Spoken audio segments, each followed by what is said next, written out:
दोस्तों, एक समय की बात है जब गौतम बुद्ध अपने छोटे से समुदाय के साथ एक गांव में विहार कर रहे थे।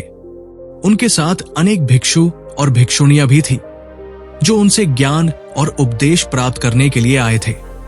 बुद्ध ने हमेशा अपने शिष्यों को जीवन के हर कार्य को ध्यान और संवेदना के साथ करने की सलाह दी थी, चाहे वो कोई छोटा काम हो या बड़ा।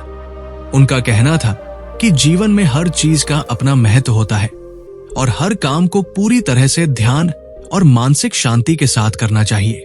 एक दिन जब बुद्ध अपने शिष्यों के साथ बैठकर बातें कर रहे थे, एक भिक्षु ने उनसे एक प्रश्न किया, भंते, हमें पानी कैसे पीना चाहिए? कभी कभी हम देखते हैं कि लोग पानी को बिना सोचे समझे जल्दी जल्दी पी लेते हैं और कभी वो अपनी सेहत का ध्यान नहीं रखते। क्या पानी पीने का कोई सही तरीका है? बुद्ध थोड़ी देर के लिए चुप रहे, फिर अपनी आंखों को बंद करके ज्ञान की गहराई में डूब गए। उन्होंने कहा, पानी पीने का सही तरीका भी एक प्रक्रिया है, एक अनुभव है और इसे हम अपनी पूरी मानसिक और शारीरिक सुख शांति के साथ समझ सकते हैं। बुद्ध ने अपने शिष्यों से कहा, तुम सभी को अपने दिन में छोटे छोटे काम करते वक्त ध्यान रखना होगा। पानी पीने का समय भी ऐसा ही एक पल है जहां हम अपने जीवन की असली मायापूरित समझ को अनुभव कर सकते हैं। फिर बुद्ध ने एक कहानी सुनाई। एक बार एक छोटे से गांव में एक गांव वाला था जो अपने रोज के कामों में व्यस्त रहता था। वो हर दिन जल्दी जल्दी काम करता और हमेशा अपनी भूख प्यास को जल्दी से पूरा करने की कोशिश करता। एक दिन वो अपने खेतों से काम करके थोड़ा थका हुआ और पानी पीने के लिए अपने घर आया। उसने एक बड़ी सी प्याली उठाई और जल्दी से पानी पीने लगा, परंतु जैसे ही वो पानी पी रहा था, उसने महसूस किया कि कुछ भूल रहा है।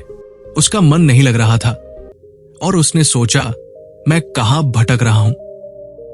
फिर अचानक उसने अपनी आंखें बंद की और अपने अंदर के ज्ञान को महसूस किया। उसने सोचा, पानी सिर्फ एक जरूरत नहीं है, पानी जीवन की एक माया है जो हमारे शरीर को साफ करता है, हमारे मन को शांत करता है और हमारे मन को ताजगी देता है। जब हम पानी पीते हैं तो हम सिर्फ शरीर को नहीं, अपने मन को भी शांति देना चाहिए। इस विचार के साथ उसने अपनी प्याली को धीरे धीरे उठाया और हर एक बूंद को अपने जीवन के एक नए सुखद अनुभव के रूप में महसूस किया। वो ध्यान से पानी पी रहा था, हर बूंद की शांति में डूबा हुआ। उसने सोचा, हर बूंद की अपनी एक कहानी है, हर बूंद की अपनी एक माया है और जब हम इसे पूरी तरह से अपने मन और शरीर के साथ जोड़कर पीते हैं, तब हम अपने जीवन को सही दिशा दे सकते हैं। बुद्ध ने अपनी कहानी पूरी की और अपने शिष्यों से कहा, जब तुम पानी पीने का सोचो तो सिर्फ पानी को अपने शरीर तक न पहुंचाओ, उसके साथ अपने मन को भी सफाई दो। जब तुम्हारा मन और शरीर दोनों एक साथ शांति में पीते हैं, तभी तुम पानी का असली ज्ञान समझ पाते हो।